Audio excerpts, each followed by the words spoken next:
Okay, we're somewhere just near Marble Arch here, and we've just finished a march and a demo about the sexualisation of kids in schools.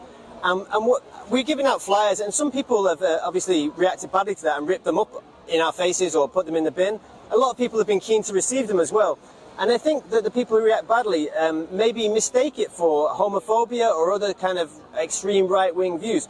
That's not what it's about. We just feel that children are being introduced to material in school that they have no real business being introduced to, and certainly I wasn't introduced to that, and my generation wasn't introduced to that until much later on, when you're probably more of an age to deal with it and have the maturity and the awareness to make your own decisions. And actually, if we look at society in general, there still seems to be, in the upcoming generations, more confusion about things like gender identity and about their sexual orientation that perhaps wasn't there 10 or 20 years ago. And I don't necessarily think that that's a coincidence.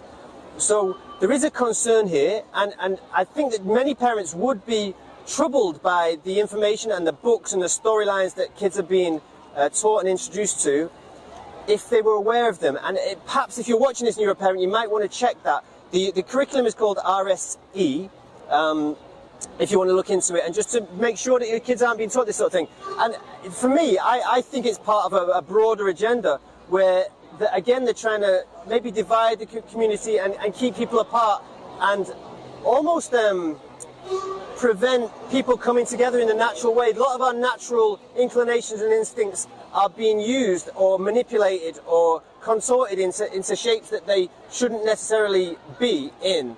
And I think that the introduction of sexual material to children as young as 4 seems to be a part of that process.